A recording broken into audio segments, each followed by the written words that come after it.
Hello दोस्तों, good evening, जय हिंद, जय भारत। आइए आज पढ़ते हैं। कल पिछले वीडियो में वर्गीकरण और विकास के बारे में हम लोग जाने थे विस्तार से, उसके बारे में स्पष्ट हम लोग मतलब उस वीडियो में उसके बारे में डिस्कस किया गया था और उसके बारे में हम लोग जाने। आज हम जो टॉपिक उठाए हैं, आज जो अगला जो टॉपिक होगा वर्गीकरण का जो पद्धति है, इसके बारे में आज हम लोग इस वीडियो में जानेंगे कि वर्गीकरण का पद्धति किस प्रकार हुआ, कितने प्रकार के हैं और कौन कौन से हैं, और किसने दिया था, कितने और कौन किसने कितने प्रकारों में बांटा था, उसके बारे में हम इस वीडियो में जानेंगे। तो आइए स्टार्ट करते हैं।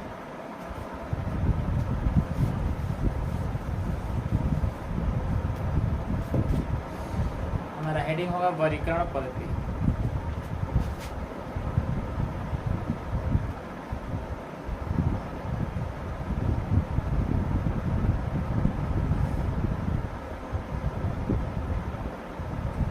वर्गीकरण पद्धति, ठीक है ना।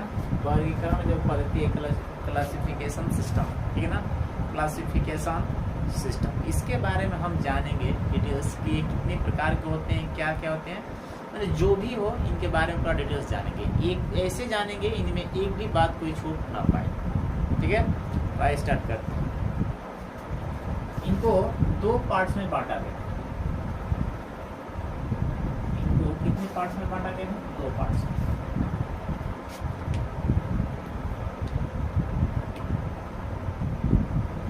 ठीक है ना। एक नंबर है दुई जगत। दुई जगत पद्धति, क्या है? दुई जगत पद्धति, ठीक है ना। बाकी इधर में है, ये पहला है, ठीक है ना, दुई जगत पद्धति, और इधर में पंच जगत पद्धति। दूसरा में क्या हो जाएगा? पंच जगत, पंच जगत पद्धति, ठीक है ना। यहाँ पे थोड़ा सा मिस्टेक हुआ है।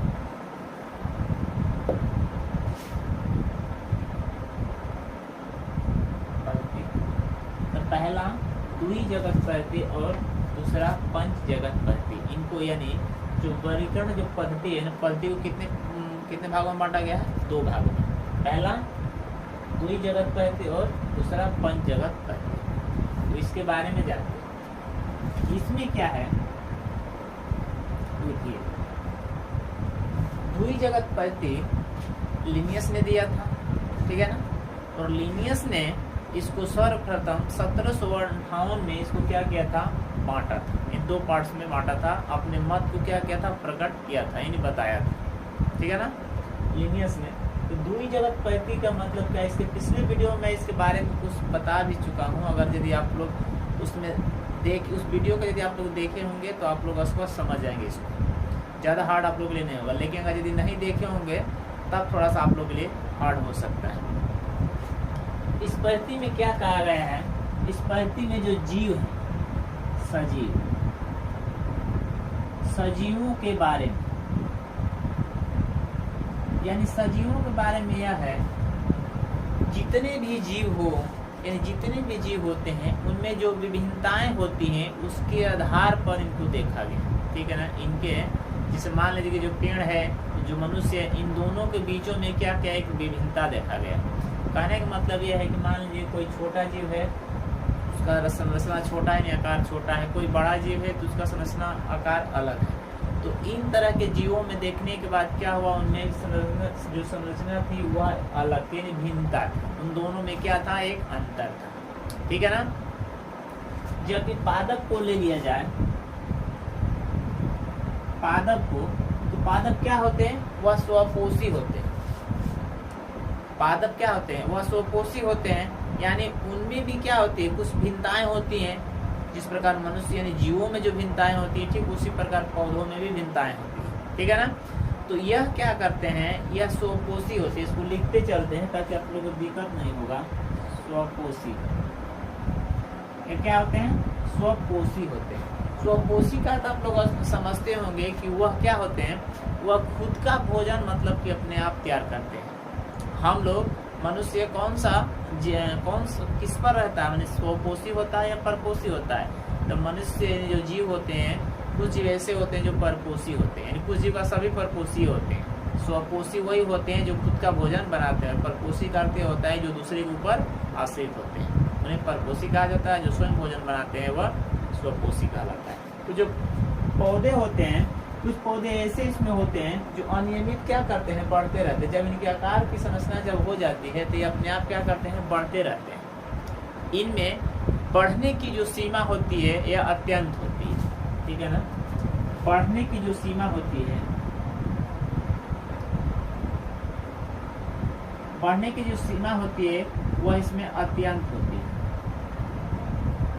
क्या होती है, अत्यंत, यानी इसकी सीमा निर्धारण नहीं किया गया है कि यह सीमा यहाँ तक ही रहेगा और इसके बाद आप नहीं बढ़ सकते हैं, ठीक है ना। आप लोग देखे होंगे पौधों को, वो छोटा पौधा हो या बड़ा, आकार में भले उनकी संरचना अलग अलग है लेकिन वह हमेशा बढ़ते ही रहते हैं, हमेशा वो बढ़ते ही रहते हैं। कभी आप लोग देखें क्या रुकने को नाम लेते हैं, कभी नहीं। कभी भी आप जाइएगा तो देखिए वो बढ़ते ही रहते हैं। तो इसीलिए उन पौधों में क्या क्या बढ़ने की जो सीमा होती है अत्यंत, यानी उसमें कोई रोक नहीं है कि मतलब आप इतना ही साल तक बढ़ो उसके बाद नहीं बढ़ो, ठीक है ना। तो यह स्वपोषी होते हैं, बढ़ने की जो इनकी सीमा होती है अत्यंत होती है, ठीक है ना। इसमें क्या पाया जाता है, ये स्वयं भोजन बनाते हैं, क्लोरोप्लास्ट पाया जाता है।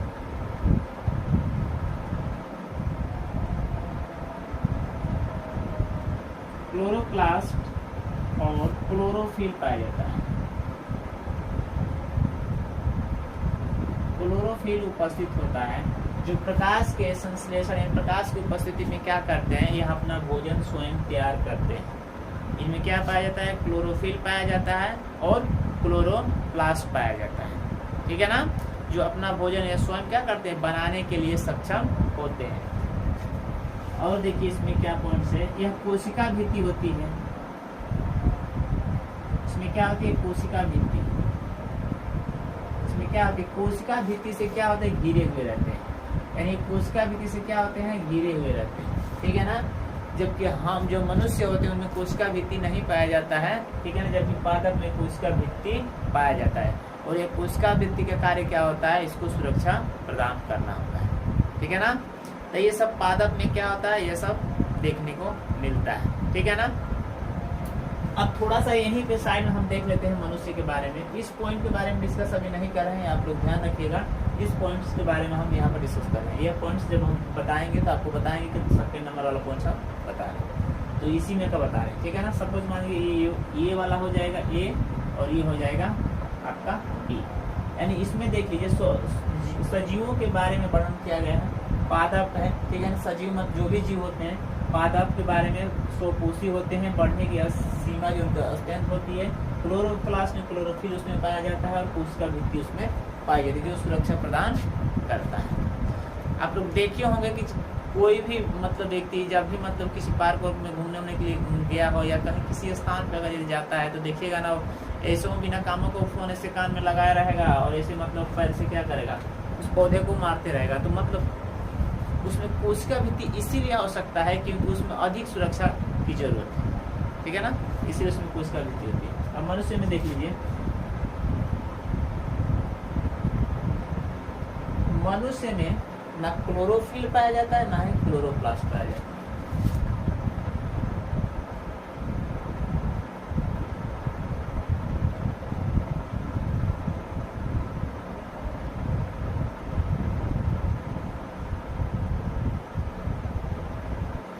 और ना ही क्लोरोप्लास्ट पाया जाता है। मनुष्य जीवों में, यहाँ पर हम मनुष्य लिख दें हैं, फिर कोई बात नहीं, यहाँ पर जीव भी हम लिख सकते हैं, उसके लिए आप लोग कंफ्यूज मत होइएगा।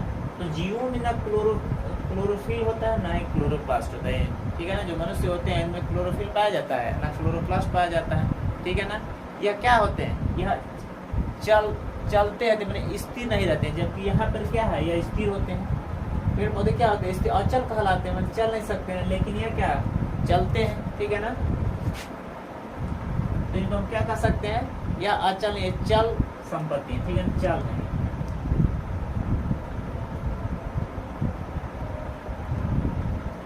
तो क्या है, चल में आ गए, क्योंकि यह अपने भोजन को पाने के लिए और अपने आकार की संरचना को पाने के लिए क्या करते हैं, कि संरचना तो इतनी अच्छा मतलब बढ़िया होने के बावजूद भी क्या करते हैं, या अपने भोजन को पाने के लिए दूसरे स्थान पर क्या करते हैं, टहलते हैं, यानी दूसरे एक स्थान से दूसरे स्थान पर जाते हैं, यानी चलकर जाते हैं, उसे ही मतलब क्या चल, यानी वो चल संपत्ति में आ जाते हैं, यानी चल रहे मतलब चलन जो होता है वो उसमें आ जाते हैं। अपने भोजन को पाने के लिए एक स्थान से दूसरे स्थान परिवर्तन करते हैं।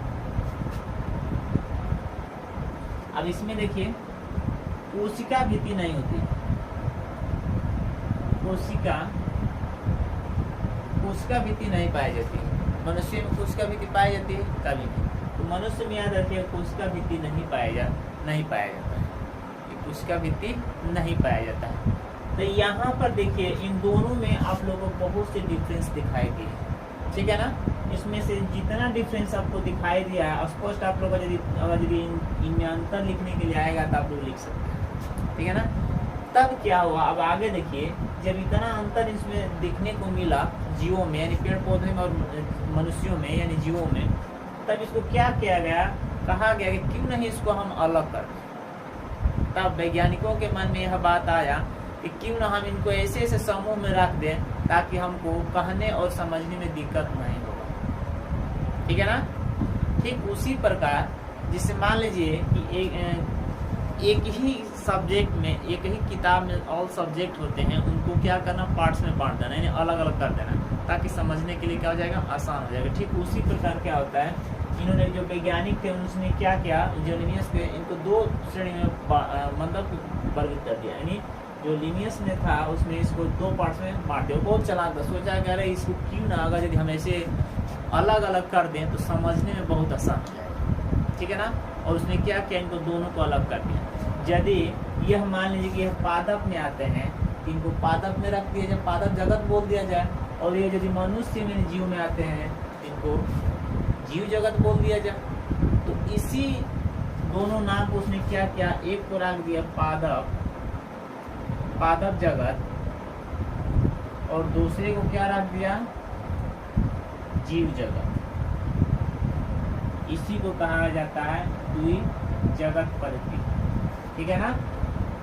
अब आगे और इसमें आता है जो वर्गीकरण किया गया है उसको आगे हम बताएंगे, आप देखते रहिए। तो यहाँ पे देखिए पादप जगत और जीव जगत, लिनियस ने इसको 1758 में इसको दो श्रेणियों में क्या कर दिए, विभाग यानी वर्गीकरण कर दिए, ठीक है। यहाँ तक तो कोई दिक्कत तो कर नहीं।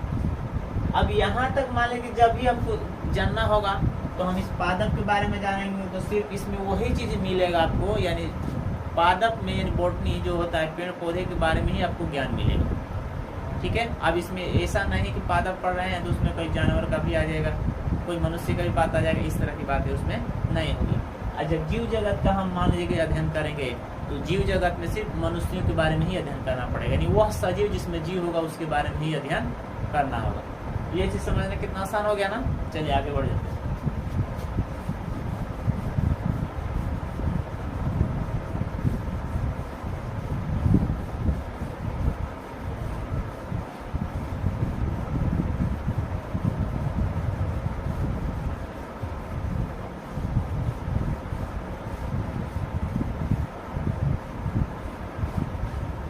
तो ये था मेरा पहला पॉइंट, ठीक है ना।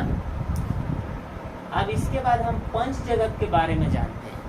पंच जगत का अर्थ थोड़ा समझ लीजिए। पंच मतलब पांच तत्व, पंच मीन्स पांच तत्व बोलिए, या पांच कैटेगरी के आदमी, पांच अलग अलग व्यक्ति का समूह बोलिए, पांच तत्व, या ये भी बोल सकते हैं पांच अलग अलग व्यक्ति का समूह, व्यक्ति भी बोल सकते हैं, पांच अलग अलग व्यक्ति, ठीक है ना। तो पंच तत्व उसी को बोला जाता है जो पांच व्यक्ति मिल करके क्या करते हैं, पंच तत्व का निर्माण करते हैं। पांच व्यक्ति मिल करके एक पंच का निर्माण करते हैं। जैसे गांव में आप लोग देखेंगे पंचायत नाम सुने होंगे, तो पंचायत के मतलब क्या, पांच तत्वों से मिलकर के बनाने, पांच व्यक्ति उसमें इन्वॉल्व होते हैं, पांच व्यक्ति मिल करके अपना निर्णय देते हैं, उसी को पंच तत्व कहा जाता है। तो यहाँ पर पंच जगत का मतलब कि यह हो गया कि पांच भागों में उनको बांटा गया है। किनको, उन जीवों को बांटा गया है जो मतलब कि छोटे होते हैं, ठीक है ना, जो छोटे होते हैं, जिनको हम पहचान सकते हैं, जैसे जीवाणु है, ठीक है ना। इनको हमने क्या किया, 5 जगत में यानी 5 अलग अलग पार्ट्स में क्या कर दिया, डिवाइड कर दिया गया, ठीक है ना। इसी के बारे में जानना है।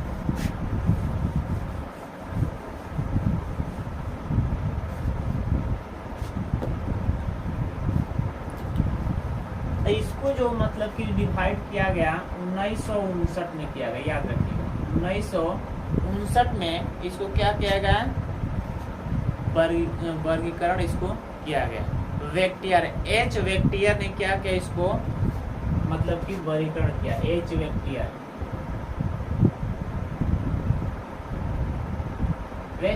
ने क्या किया, इसको वर्गीकरण किया, ठीक है ना। हेक्टेकर, सॉरी हेक्टेकर होगा,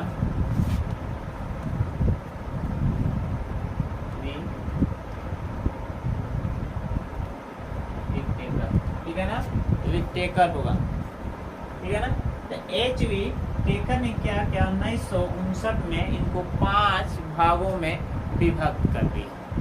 उनका कहना यह था कि अगर यदि हम इनको अलग अलग नहीं डिवाइड करेंगे तो इनका अध्ययन करना हमारे लिए बहुत समस्या खड़ा कर सकता है। इसीलिए उसने क्या किया, इनके जगत को अलग अलग डिवाइड कर दिया, ठीक है ना। जैसे मान लीजिए जो हम लोग के गाँव में होता है, देखिएगा या कहीं भी किसी जगह पे देखिएगा, जो जिस वर्ग के होते हैं उसको उसी वर्ग में रखा जाता है। अगर वो छोटे वर्ग के होते हैं तो वो छोटे वर्ग के होते हैं, या बड़े वर्ग के होते हैं तो बड़े वर्ग के होते हैं, ठीक है ना। तो इस तरह का उनको वर्ग में क्या कर दिया गया, डिवाइड कर दिया गया, उनको अलग अलग कर दिया गया कि ताकि आप इस कैटेगरी के हैं तो आप इसी कैटेगरी में रहिए, वह व्यक्ति उस कैटेगरी का है तो वह उस कैटेगरी में रहेगा। ठीक उसी प्रकार इनको भी क्या कर दिया गया, 5 जगत में बंटवारा कर दिया गया। अब देखिए जब 5 जगह में जब बंटवारा कर दिया गया तो इनका जो बंटवारा हुआ वो किस प्रकार का हुआ वो भी देख लीजिए। अब इसके बारे में हम विस्तार से जानते हैं। अब ये वाला चीज़ हम हटा देते हैं क्योंकि इसको हम जब 5 जगत में बांटेंगे तो इसके बारे में जानने के लिए थोड़ा सा जगह यहाँ पर दिक्कत हो जाएगी, इसीलिए हम इसको 5 जगत को यहाँ पर रख देते हैं। 5 जगत, इसको 5 भागों में क्या कर दिया गया, बांटा गया। कितने भागों में, 5 भागों में।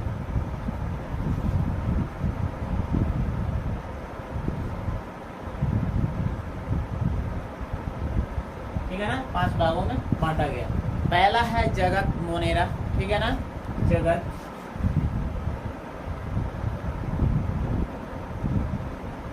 मोनेरा। प्रोटिस्टा है, ठीक है ना। उसके बाद से आपका प्लांटी आ जाएगा, प्लांटी हो जाएगा। उसके बाद से आपका फंजाई हो जाएगा। और उसके बाद जो लास्ट में होगा वो आपका एनिमिलिया हो जाएगा, एनिमिलिया,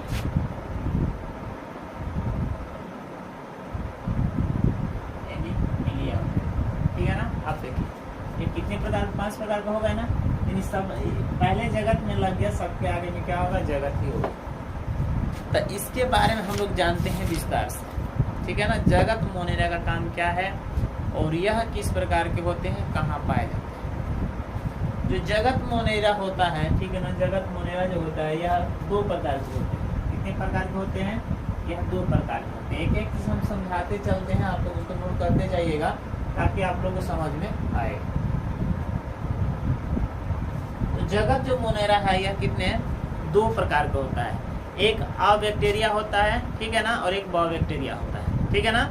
यानी इसको आर्बिक बैक्टीरिया कहा जाता है और एक को बायोबैक्टीरिया कहा जाता है, ठीक है ना। यहाँ पर हम नोट कर देते हैं। एक होता है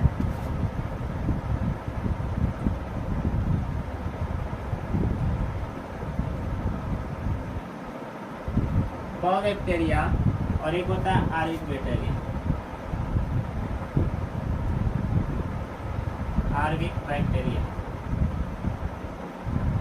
आर्बिक बैक्टीरिया, ठीक है ना। एक होता है आर्बिक बैक्टीरिया और एक होता है बायोबैक्टीरिया। बैक्टीरिया मीन्स क्या, जीवाणु सबसे छोटे होते हैं, ठीक है ना।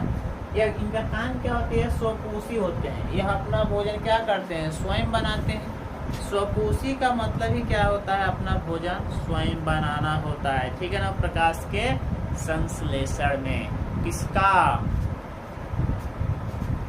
इसका। आर्कियोबैक्टीरिया का काम क्या होता है, यह स्वपोषी होते हैं, याद रखिएगा क्या होते हैं, स्वपोषी होते हैं। यह अपना भोजन क्या करते हैं, स्वयं बनाते हैं, या दूसरे के ऊपर निर्भर नहीं होते हैं, ठीक है ना। इनकी ऊर्जा जिसके उपापचय में क्या होती है, कार्य में करती है, ठीक है ना। तो यह याद रखिएगा, इनका जो मतलब क्या होता है, यह स्वपोषी होते हैं और अपना भोजन स्वयं बनाते हैं। और यहीं पे देखिए, और ये कहाँ पाए जाते हैं, अनुकूल वातावरण, अनुकूल वातावरण, अनुकूल वातावरण जहाँ रहता है वहीं पे क्या करते हैं, फैल जाते हैं, ठीक है ना। उसी जगह पे यह उत्पत्ति इनकी होती है। अब इसके बारे में जान लीजिए, जो यू बैक्टीरिया होता है, ठीक है ना, जो यहाँ पे यहाँ पर यू बैक्टीरिया होना चाहिए, यहाँ पे यू बैक्टीरिया होता है, उसका काम क्या होता है, यह देखिए स्वपोषी नहीं होता है, ये क्या होता है, परपोषी होता है। ये क्या होता है, परपोषी, दूसरे के ऊपर क्या होता है, या निर्भर होता है, ठीक है ना। ये दूसरे के ऊपर क्या होता है, निर्भर होता है। जैसे जीवाणु होता है, इसमें क्या होता है, कोशिका भित्ति पाई जाती है, इसमें कोशिका, इसमें क्या होती है, कोशिका भित्ति मौजूद होती है, इसके चारों तरफ से वह एक घेरा बना करके इसको ढकी रहती है, ठीक है ना। इसमें कोशिका भित्ति पाई जाती है और इसमें राइबोसोम भी मतलब कि क्या होते हैं, देखने को मिलते हैं, ठीक है ना। लेकिन न इसमें क्लोरोप्लास्ट होता है, ना ही माइटोकॉन्ड्रिया होता है, ठीक है ना, ना ही इसमें क्लोरोप्लास्ट होता है,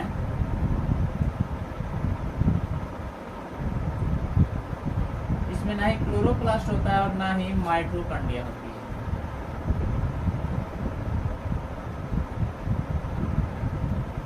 ना इसमें क्या होता है, माइटोकॉन्ड्रिया। क्यों, देखिए माइटोकॉन्ड्रिया काम तो क्या है, इसका ऊर्जा का मतलब घर कहा जाता है, ऊर्जा को बनाना तो शरीर में हमारे यही काम करता है। और जो क्लोरोप्लास्ट होता है, क्लोरोफिल के अंदर पाया जाता है, जिसमें भोजन का क्या होता है, संग्रहण होता है, जो वहाँ भोजन बनता है।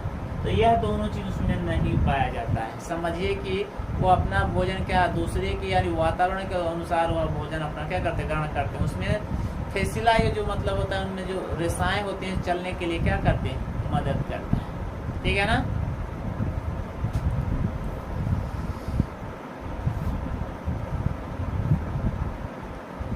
तो इस प्रकार इसमें होता है यू बैक्टीरिया और आर्कियोबैक्टीरिया में अंतर। ये स्वपोषी होते हैं, अनुकूल वातावरण में पाया जाता है, और यू बैक्टीरिया परपोषी होता है, कोशिका भित्ति से घिरा होता है, और क्लोरोप्लास्ट और माइटोकॉन्ड्रिया इसमें नहीं पाया जाता है। क्लियर। अब आगे बढ़ते हैं। अगर हम इसका चाहें तो ये कई प्रकार के हो सकते हैं, ठीक है ना। यह कितने कई प्रकार के हो सकते हैं, इसके बारे में हम थोड़ा विस्तार से जान लेते हैं।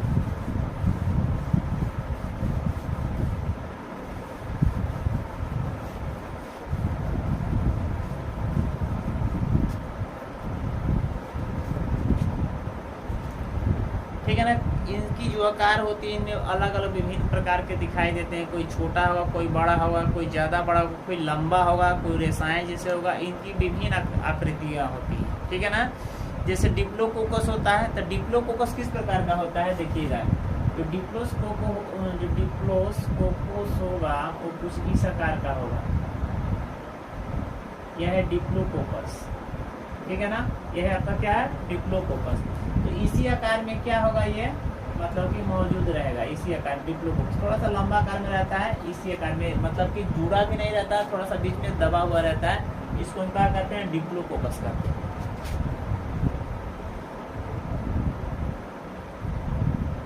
इसको हम डिप्लोकोकस कहते हैं। इनकी जो जीवाणु के आकार है, यानी ऊपर हम लिख देते हैं जीवाणु। जीवाणु जो होते हैं इनके आकार की संरचना हम बता रहे हैं, ठीक है ना। ये होगा आपका डिप्लोकोकस, एक होता है मोनोकाकस। तो मोनोकाकस किस प्रकार का होता है, देखिए। मोनोकाकस कुछ इस प्रकार का होता है, ठीक है ना।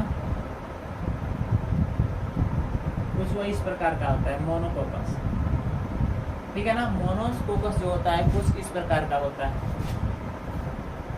ठीक है ना। इस आकार का मोनोकोकस होता है। कहीं कहीं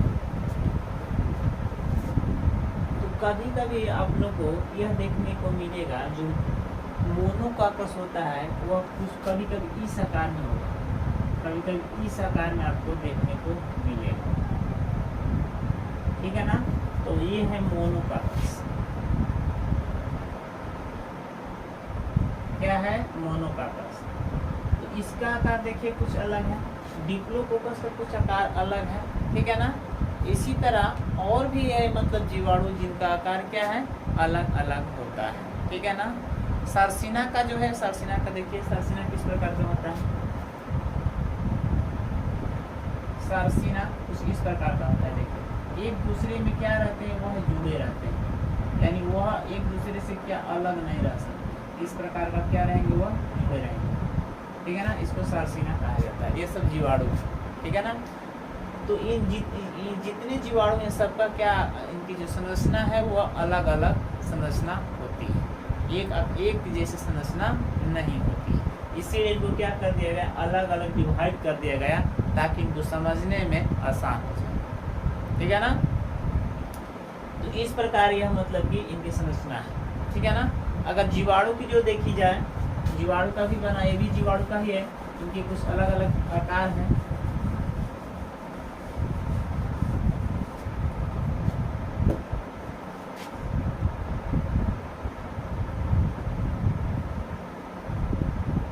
यह जीवाणु का आकार है। इसमें देखिए यह कोशिका वृद्धि होती है,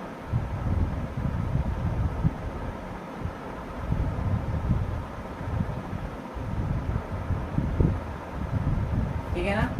इसमें बाहरी कोशिका वृद्धि होती है जो क्या करती है? इनको सुरक्षा प्रदान करती है, ठीक है ना। मैं बताया हूँ ना, इसमें क्या होता है? कोशिका वृद्धि से क्या होते हैं? जुड़े रहते हैं। कोशिका वृद्धि इसमें क्या होता है? मौजूद होता है ताकि यह इसमें इनकी सुरक्षा प्रदान करने के लिए होता है, ठीक है ना। अब यहाँ पर इसको हम थोड़ा सा इस तरह का बना देते हैं,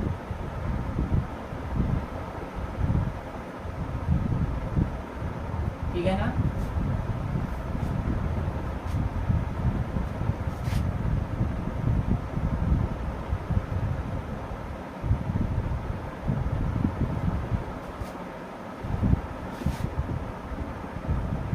इनके बीच में देखिए क्या क्या पाया जाता है, इन सबको दर्शाया जाएगा, ठीक है ना। अभी हम दर्शा करके तो इस पर देखिए ये जो जीवाणु है इसका मैं चित्र पूरा स्पष्ट बना दिया हूँ और सबका जो नाम है मैं यहाँ पर नोट कर दिया हूँ, ठीक है ना। देखिए यहाँ पे थाइलेक व्हाइट है, जो इसमें थाइलेक व्हाइट होता है, ठीक है। यहाँ पे मध्य काय होता है, कोशिका द्रव्य होते हैं यहाँ पे, ठीक है ना। mRNA जो होता है मैसेंजर का काम करता है। ये रोम होते हैं चलने के लिए, जो कसाब होता है इसके द्वारा वह चलते हैं, ठीक है ना।